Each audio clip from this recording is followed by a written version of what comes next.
Hello, hello, hello. We are live. Hello, everyone. Natasha here of Lovely You blog here, as always, to inspire you to do life better. So excited to come again, yet another week to invite you into the series of doing life better. I have been inviting experts in their field along the way to kind of share with you all tips on how to do life better in this season. So I'm so excited to have Nicole Campbell with us on today. Everybody say, hey, Nicole. Make sure you leave a little high five or hello in the comments section. Also want to welcome those who may be joining us on the replay. Thank you all for being here as well. When you see it on the replay, leave a comment, say hello, just to let us know that you stopped by. So again, welcome Nicole Campbell here on Doing Life Better series. Before we get started, I wanted to share a little bit about her. Just in case you didn't get a chance to see the post with her bio, she is a licensed clinical social worker, certified grief counselor, and certified grief recovery practitioner. Say that fast 5 times. She has earned her master of social work degree from East Carolina University, as well as earned her master's of arts in Christian ministry degree from Liberty University. Has over 20 years of experience. Currently works as a hospice social worker, as well as a grief counselor at her own private practice. Her mission is to offer specialized counseling service focused on grief and loss, which we'll be talking about here tonight, supporting individuals, families, and groups by giving them the tools that they need to navigate through their grief journey. Again, welcome, Nicole. Thank Um, you so much. Thank you so yes, much. Appreciate you having me. yes. So, again, thanks for being here and for sharing with us today. I'm going to let Nicole, I'm going to let her take some time, or we're going to give her some time to share with us her story and her why story, right? Like why she's doing what she's doing now. So I want to just give you some time to share your story before we get into everything else. Tell everyone who's watching why your why story and why you're doing what you do. Absolutely, absolutely. Um, of course, I have my own personal story, my own grief story that kind of led me to the work that I do today. Um, I lost my mom, the late Sandra Lee Brown, in 2012 to stage 4 colon cancer. She was a remarkable woman, an educator, loved by all, and she was really special to me. In 2013, I lost my husband, Brent, at age 39 due to a massive stroke. And these two losses, significant losses, shifted me. Originally, I did not have a plan to be here to be doing this line of work. Mhm. But out of the pain, purpose was born. And so I've written a little poem to kind of explain my why. And the poem that I wrote in this grief journey is called Purposeful Pain. Purposeful Pain. Pain could have been my reason not to, but somehow pain became my reason to move. Somehow, beyond the deafening, crippling sound of all the pain, purpose, deep down on the inside of me, heard her name. And she answered Mhm. to thoughts that were deeper and ways that were higher. Purpose said not to retire from the joys of life, but to get up, get out, and inspire life. Purpose said to prepare because there's a perfect plan at work and we're going somewhere. So you see, pain could have been my reason not to, but Mhm. somehow pain became my reason to move.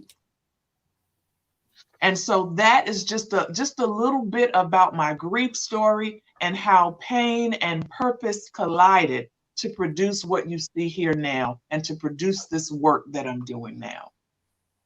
That is so powerful. Like that is so powerful. Like I don't know if they got a snap emoji in the that we can put in the comments. It's like so powerful, really, just to know why we do what we do, but to because I'm a creative, I just love even more that it's poetic as well. But it just sums up, and I just feel, just even more deeply, like you saying, the pain turned into purpose. It's just such an amazing story and just such a wonderful way to express it to everyone else as well. Thank you so much for sharing that. Thank you so much. Absolutely. So, um, before we get into the points, I had spoken to you. We had chatted a little bit earlier in the week, and we kind of talked a little bit about grief itself. And so I wanted you to take a moment just to kind of tell us what grief really is, because sometimes we get it confused, or we don't know how to articulate it well, or um, kind of describe what grief really is. Absolutely. Absolutely. Um, Grief is a natural, normal response to any type of loss. It is a whole body experience.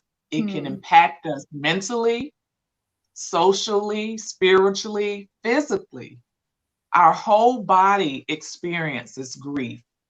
And one thing that I like to say is that grief is a lifelong process. It is filled with many layers and many adjustments. And I often do a demonstration to show what grief can look like and how it can move. It's not a linear process. It's Hmm. not a challenge like you're gonna try to go through it the fastest or like it's a race to be won. Hmm. It is a lifelong process. And so one of the demonstrations that I do, what I have is three containers. Okay, three containers. They're all different sizes. And in each container, hopefully you can see this, in Yeah. each container, I have two balls. Okay, now these two balls are going to represent grief. Now, this container right here, this is the smallest one that I have. This represents acute grief. When grief is fresh, you are new in grief. And if you can notice, there's not a lot of movement here. Grief seems to consume the vessel. There's not a lot that you can give out, and there's not a lot that you can take in. And this is critical where you're going to need that self care and support of others. And this is the acute grief. But what happens is as time Hmm. progresses, you grow around the grief. The grief did not change. There's still two balls in this container, but there's some growth here. And there's a little bit more movement in this middle container. So it shows that you are growing around the grief. And this very last container, this is the largest one of the three. Notice that the grief is still the same, but what happened to the vessel? Hmm. It continued to grow. And this is what we call integrated grief. This is where you have reached a place of acceptance. You now have a balance of what you lost, but you're still able to operate in the living. Hmm. You're able Yeah. to integrate grief into your life. And so that's just an example that I like to tell people about grief. And please know that although I showed you these containers, small, medium, and large, it's still not a linear process. You could reach here and go right back here. Mm, Why? Because we have triggers. We have right. anniversaries, we have birthdays, we have holidays, all of these things. But the healthy process in grief is to have an ebb and flow. There must be movement. There must Hmm. be movement. So I I hope that love kind of gives you an answer. it. Did it does because I think it makes it more plain just by having, especially for me, I like visuals. Um, shows us what does grief look like and what does it sound like. I think it's important, kind of as we talked a little bit earlier this week as well, about how much time you have to take sometimes with clients or new clients about sharing with them or normalizing grief. Absolutely, absolutely.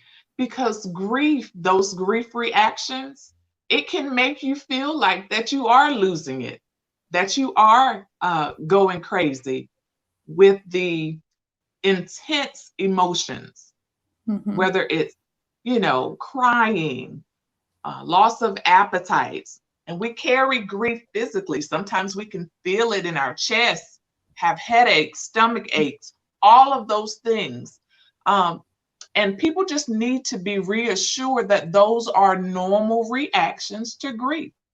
Normal Hmm. reactions, absolutely. Hmm. Yes. I really wanted to get that in there because sometimes, as you mentioned, if especially if it's your the first time experiencing loss, you don't know how Mhm. that you what how you're responding is actually natural. So I love that we were able to get that in there for people to hear about. Awesome, awesome, awesome.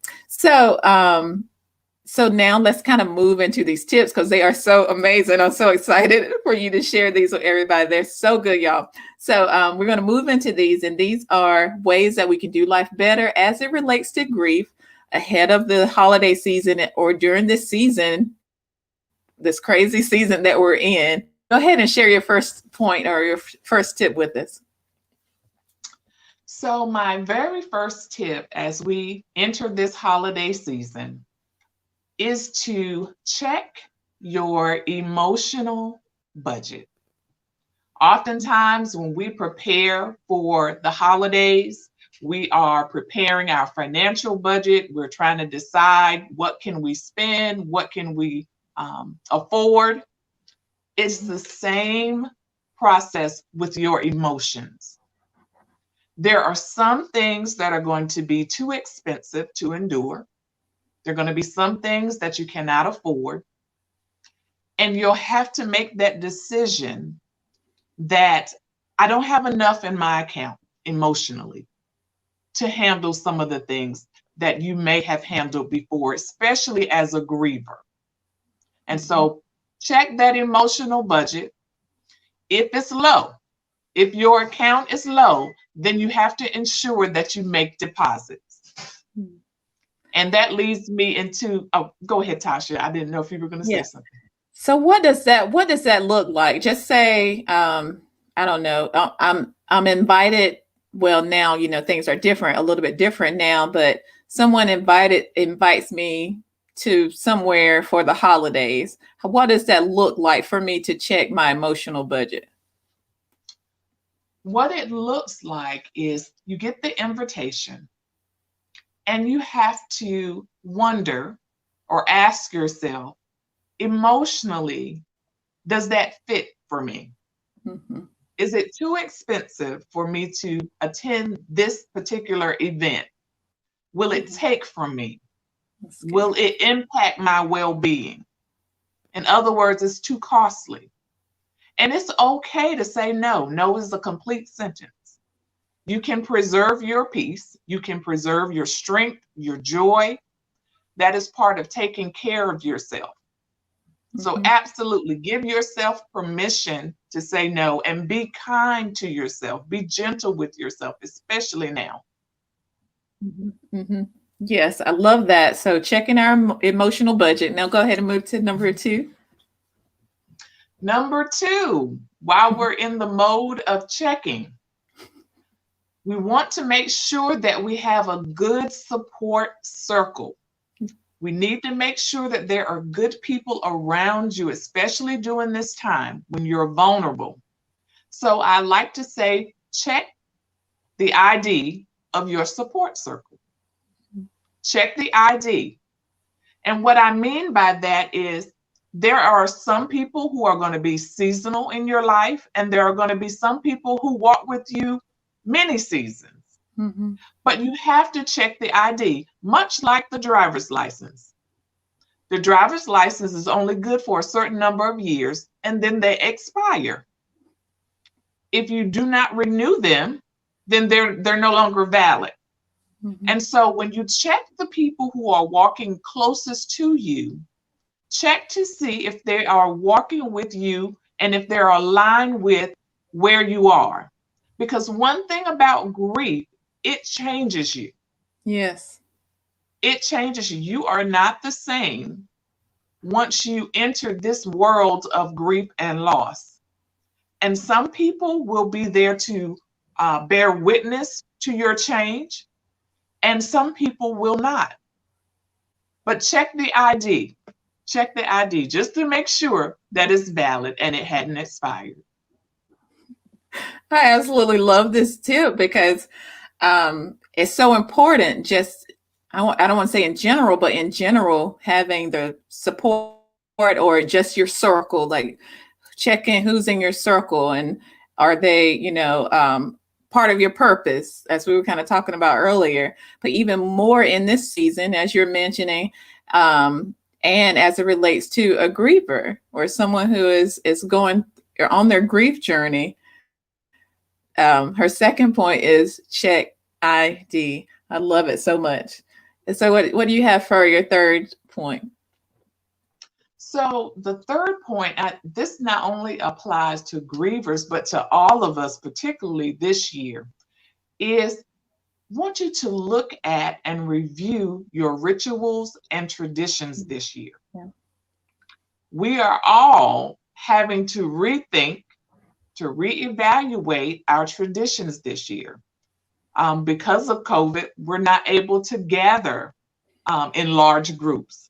And Right. that may have been a tradition for you and your family. Mm-hmm. And then as grievers, this may be the first holiday that you don't have your loved one. So I want to encourage the grievers in particularly is that you do not have to let go and lose connection to your loved one. You can incorporate them into this holiday season. However you choose, there is no right or wrong way to do it. Now, I can give you a couple of examples.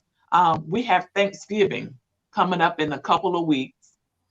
And one of the things that you might be interested in doing is when you sit down with your family, is that you can have a candle on your table that is lit in memory of your loved one. And so that is a way to incorporate them. Tonight, I'm using this as an example. This is how I incorporate my mom when I do these events or discussions. This is her jewelry set. And so I oftentimes will put on her jewelry set to keep her close to me. And so I still have some symbolic um, thing that connects her to me. For Christmas, for example, you could do a special ornament in memory of your loved one and put that ornament on the tree. Whether you do it together as a family, involve the children. Maybe you want to decorate in that loved one's favorite color.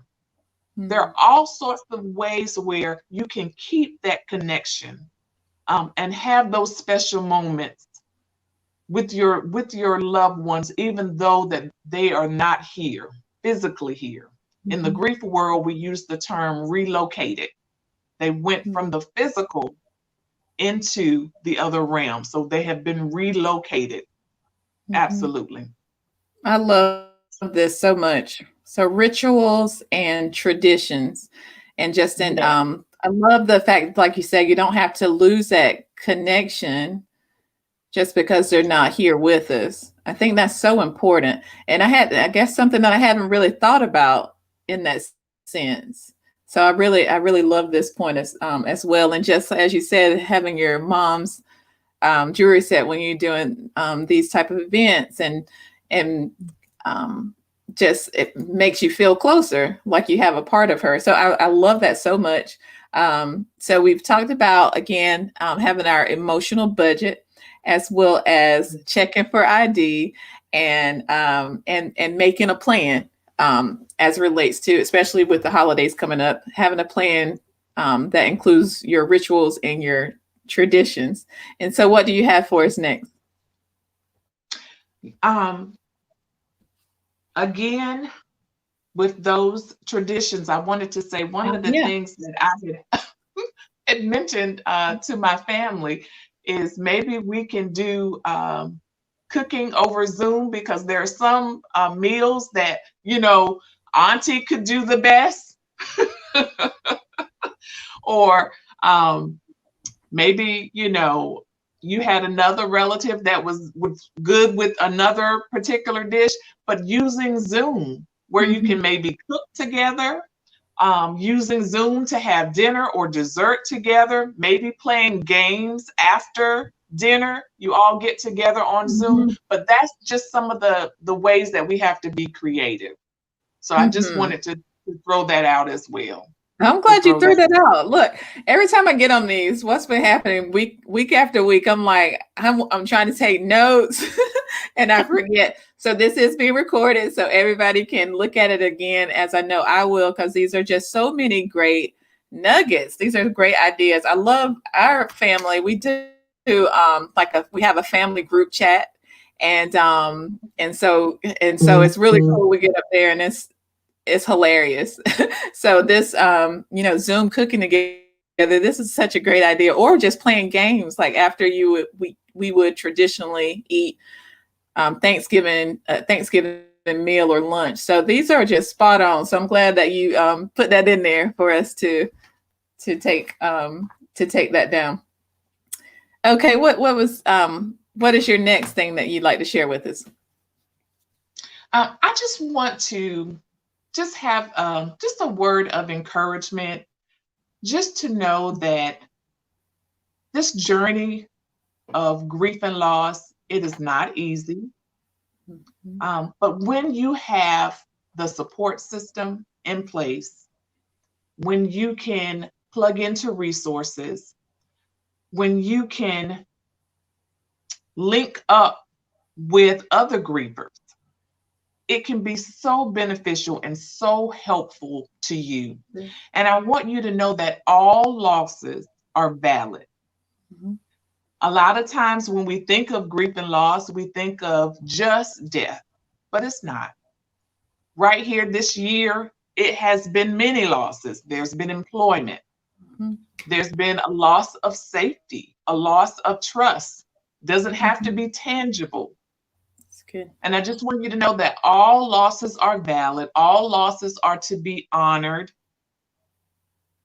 and we are in position to help. We are in position to help one another. Mhm. And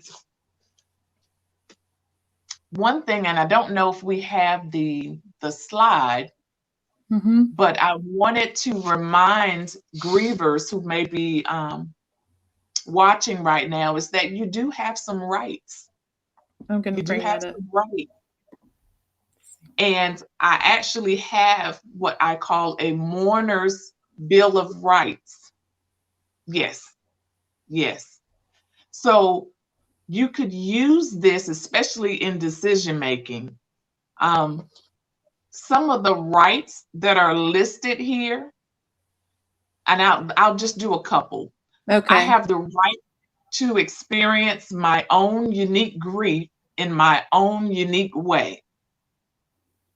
I have the right to say no. We talked about that earlier. I have the right to experience joy. Yeah. So please know that even though you're grieving, anytime that joy can be experienced by you, feel free to enjoy that, to embrace that. You have a right to feel joy. You have the right to have fun and laugh. Hmm. Please, please know that. And you have the right, when you need to take a break, to step away and to be alone and to recharge your batteries. So, this is just a list of rights that I just wanted you to know about in case you just needed to remind yourself. Hmm. I love those so much. Like I love those so much. Um, because it's so important just to know it sounds like things that you might would know, but sometimes I feel like when you're grieving, Mhm. it's like sometimes you can't even think of simple things that might could help. So that's why it's awesome that God has people like you know, that can help people who are grieving navigate through the journey, because sometimes it literally just takes someone to help you to navigate through it. So I love the Mourner's Bill of Rights. Um, and so you've given us so many tools tonight. I mean, really, this has been absolutely amazingly helpful. From checking our emotional budget, checking our Mhm. emotional budget, checking the idea, ID, making sure you have that support system around you, um, and then making a plan as it relates to rituals and traditions, especially with again with the holidays coming up, because something so simple could just throw everything off if you're not prepared for it. And then you share some practical tips which were just spot on how to bring in that connection with that loved one during the holiday time frame. And then what you just shared with us, the Bill of Rights, is just amazing. And so I want to take some time to see if anyone had any questions for Nicole that she can answer now. And if not, you can continue to, even if it's on the replay, because I know some people will be watching on the replay as well. I'll be looking at this broadcast or the thread for throughout the weekend and throughout the rest of the weekend. And so if you have questions, you can always come back and leave those, and I can pass those along to Nicole for her to answer. So if you have any questions, we can go ahead and take some of those now for Nicole.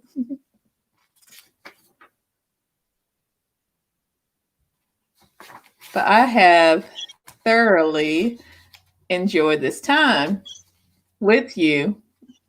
Thank you. I have enjoyed it as well.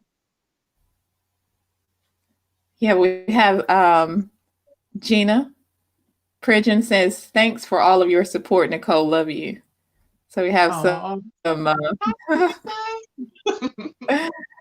Oh, so we have some comments throughout the thread who have people have been looking and watching on. It's been such a great session. And how can we keep up with you and find you and solicit your services? How can we do that? well, I am on Instagram and Facebook as The Process Place. That's the name of my part time private practice. You can also visit me on my website at www.processplace.org, where you can find a little bit more about me, and also my contact information is listed there as well. Awesome. And what I typically do, like once we hop off here, I'll actually put this in the comment section so you guys can just go in the comment section and you'll be able to click and connect with Nicole there. So, yes. So, is there any closing things that you would like to share with everyone at this time? If I had one thing to say in closing, it would be give yourself permission to grieve. The only cure for grief is to grieve. Mm, wow. Awesome. Absolutely. So awesome. I'm just like, just taking it all in. It's so good. This has been so good to me. I know that it's helpful for everyone because, as you mentioned, loss touches every single person because Mhm. all loss is indeed a loss. So I so appreciate you taking time on this evening to speak with all of us and just to share your heart and just to share your knowledge, um, and just helping those who are in need of someone to help them through the grief journey. So we appreciate you so much. And again, thanks so much for joining us. Thank you guys for joining us and being a part of the broadcast Thank tonight. you. And again, for those watching on the replay, thank you as well. And so until next time, I will see you soon. Be blessed, guys.